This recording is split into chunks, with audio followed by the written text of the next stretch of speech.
may jiital ci nuyoo bi sunu kilifa monsieur le préfet ma bëggoon nag ngeen may ma ko loxo bu baax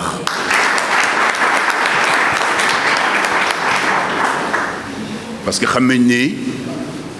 jot amul waaye def na le tout pour fekk ci cérémonie de remise de diplôme yi ñuy amal tey fii ci ARCOT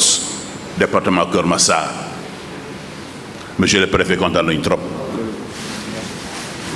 di la ñaan nag nga jàllale sunuy nuyoog sunu ngërëm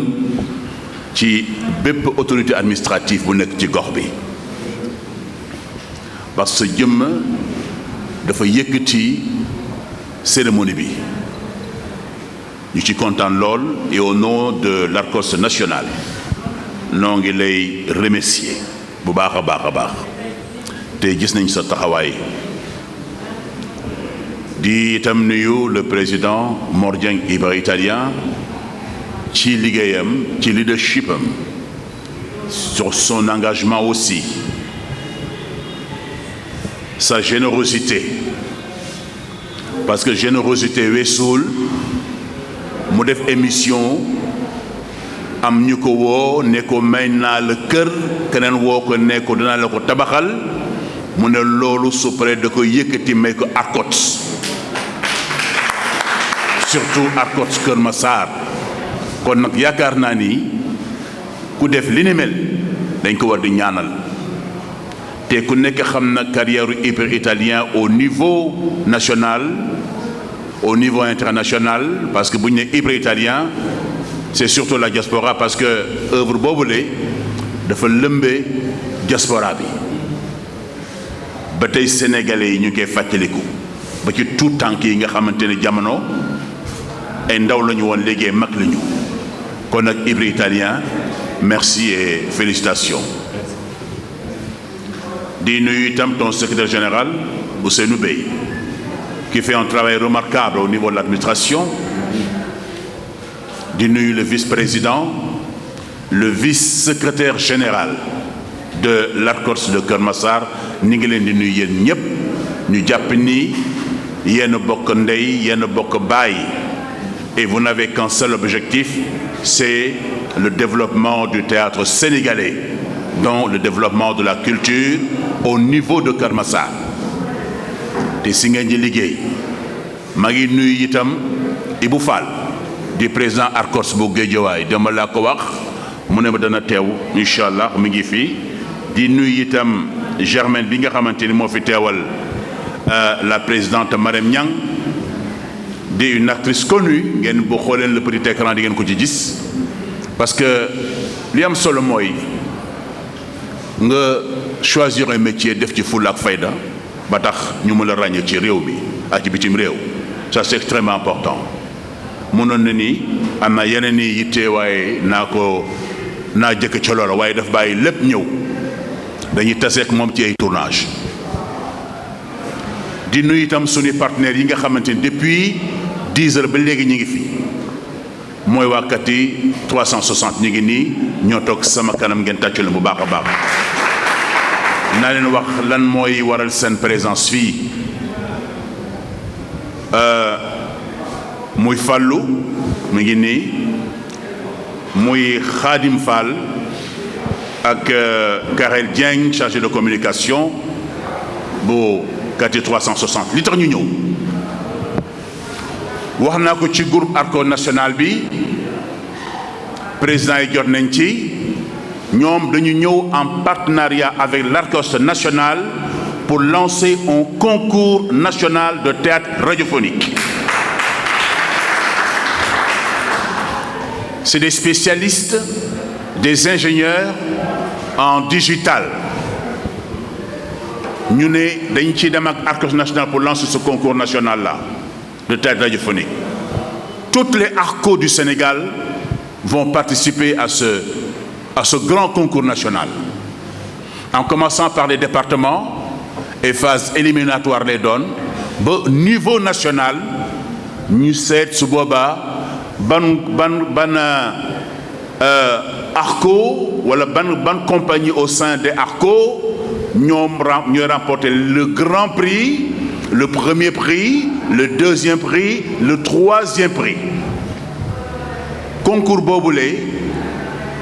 du sax Sénégal rek ñoom la soxal, mais les gens qui sont autour de la diaspora, qui sont au niveau de la diaspora, parce que bu ñu jëlee éléments yi nga xamante ñoo war a compétir dañ koy dugal ci seeni site, nit ñi di ko dugal seeni rajo, seeni kër à minuit, n'importe quelle heure di voter nag en ligne. waaye vote yi du doon vote gratuit, parce que boo duggee rek dugal nga 100 francs. Imaginez au niveau national, au niveau mondial, le nombre d'adhérents, le nombre d'abonnés, le nombre de personnes qui vont voter, mais loolu xaalis bu dul jeex la. dañ ñaan sunu borom bi yóbbu ñu ci jàmm. Il faudra que su boobaa tous les membres de l'ARCO ñu mun a participer ci vote yi pour que seeni membres wala seeni groupe mun a yóbbu ndam li. mais ci ni ko jàngatee ak yeneen équipement bu leen neexee et caméra ak yooyu yëpp moo tax c'est important de faire ça. C'est une excellente initiative boo xamante ni c'est avec la plateforme Kati 360 et ARCO national. Je pense que loolu c'est la première fois mu am. ngeen may leen loxo bu baax a baax a baax. xam naa ci kanam tuuti rek bu ñu joxee prix yi incha allah daañu jox kàddu ñu nuyu leen dëggal firndaal li nga xam ne wax nañu ko tey, parce que wolof dafa naan tungu ne du teew ñuy nataal loolu la. fi may daaneel monsieur le préfet avant ma la jox kàddu gi, j'ai dit tout à l'heure, te Ibra Italien l'a rappelé, ARCO Kër Massar c'est des artistes talentueux ay nit ñu baax a fi nekk. loolu laa mës a gëm. Moi j'ai fait la banlieue, j'ai vécu à Pikine, moo tax j'ai toujours défendu la banlieue. bu ma saan wax naan banlieue dafa def nii dañu bare problème na, j'ai dit non, ce n'est pas vrai. C'est la banlieue qui fait ce pays-là. La preuve, dem leen guddi Dakar dafay vide, ñoo leen fa bëccëg, c'est rempli de monde. C'est des gens de la banlieue qui font l'économie nationale, parce que ñooy ñëw partout fu ne, demal fii rek Kër Massar, demal suufu pont bi. Mais c'est ce commerce ambulant-là qui fait aujourd'hui, qui rapporte des milliards à notre nation. moo tax ma ne les gens de la banlieue c'est des gens de qualité. bu leen nangu kenn ku leen diviser, bu leen nangu kenn ku leen di xaajale. Je dis que cette argumentation-là est une fausse argumentation. Je dis yéen ñëpp laa wax, autant que vous êtes membre de l'ARCOT de Kër Massar, ñu baax ngeen. waaye na ngeen di jàppalante. Ibra Italien a dit tout à l'heure, amul kuréel wala plateforme wala association bu dul am ay divergence de point de vue. C'est normal, sinon du dox. Un État li tax muy dox c'est des divergences démocratiques. ku ci nekk am nga xalaat. Regardez ce qui s'est passé avec les élections. ku yaakaaroon ni lii am nii dana am nga weddi ko, mais xam nga loolu c'est un acquis démocratique. Cela veut dire que c'est une leçon pour les autres. waaw, c'est une leçon pour les autres. dañ ne ñun kat defoon nañ ni ñoo yor yëf yi. waaye aujourd'hui les résultats nous ont prouvé aujourd'hui que la ñu foogoon nag lii am y a une différence. kon nag nañu gën a góorgóorlu. waaw si ñoom dañ ni léegi jeex na, amatul caaxaan, nañu gën a góorgóorlu. quoique ñu ngi doon góorgóorlu de ñoom, waaye dañu gën a góorgóorluwaat. Et c'est ça qui fait le pays, c'est ça qui fait notre pays. kon nag ma leen di ñaan li lay war a suul, ngeen nekk benn, kii di seen njiit ngeen yëkkati ko. Moi j'ai toujours cru un concept qui consiste à tirer les gens vers le haut et non vers le bas. Il faut toujours tirer les gens vers le haut si vous voulez que Dieu vous tire vers le haut. Si vous voulez recevoir, il faut savoir donner. C'est la leçon que je donne tous les jours. Su ngeen bëggee di yokku di am da ngeen di joxe yàlla lay indi waaye boo tëjoo yàlla seetaan la nga tëju rek. Générosité mooy kii def na xëy na lu dul noona ngeen nag à président ñun kat mbir mi nii lañ ko gisa woon d'accord ñu ci li nga wax cig njekk cig petoo man damay def ay erreur et des gens me disent d'accord ñu ci ma ne leen lu tax ñu ne man nanga man la mais pourtant vous avez raison danaa jaar ci li ngeen wax su amee résultat on applique su amul résultat ma ne leen maa leen yeyoon. C'est comme ça que fonctionne la vie. Si nous voulons être toujours les premiers, et c'est comme ça qu'on crée des challenges, c'est comme ça que nous créons un leadership. Nous jàppalante Ibou Fall ngi ni toog du ma weddi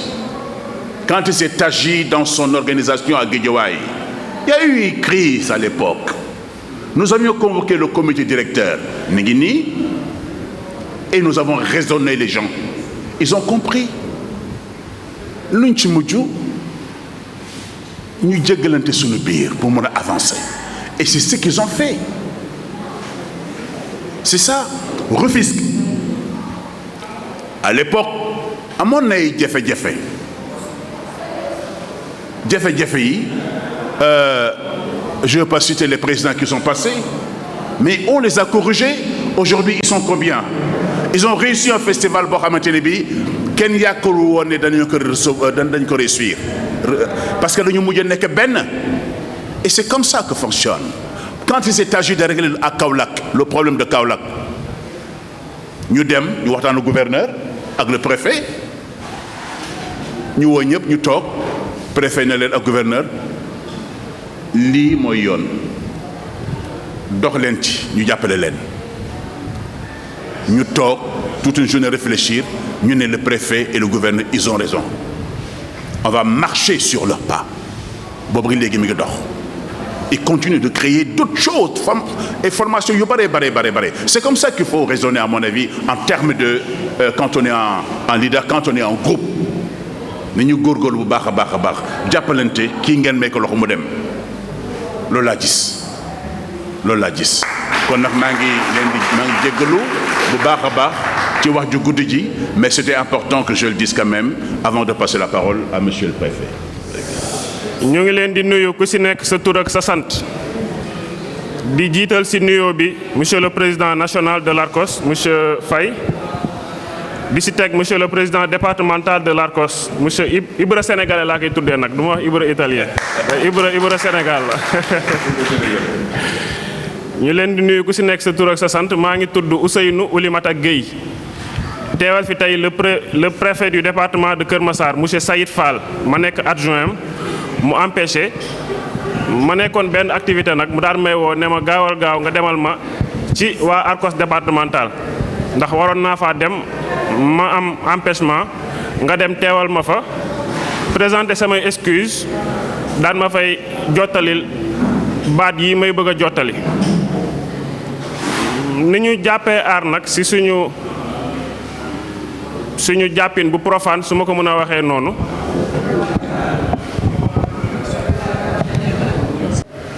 moyen bu ñuy utiliser pour transmettre quelque chose avec ay aptitudes yu naturel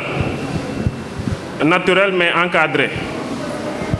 ci noonu lañu mën a comprendre formation bi waa ARCOS département Kër Massar amal tey ndax da ngay gis nit def dara ñu ne artiste la c'est vrai artiste la mais art dafa am yoon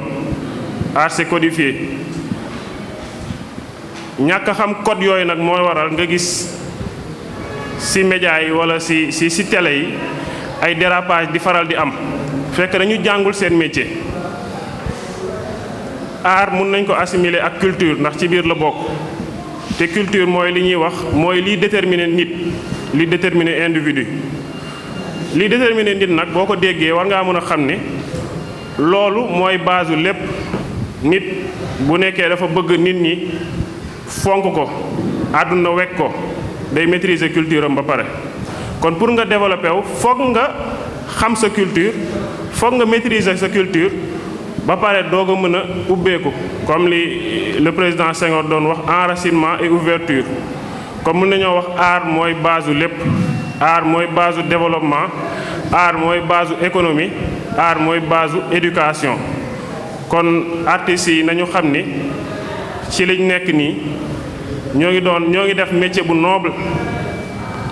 noble ndax ñoo ngi transmettre ñoo ngi yeete ñoo ngi jéem a jubal comme ni ko président Ibra waxee sànq artiste boo gis muy def benn pièce toujours boo xoolee message bi sa ginnaaw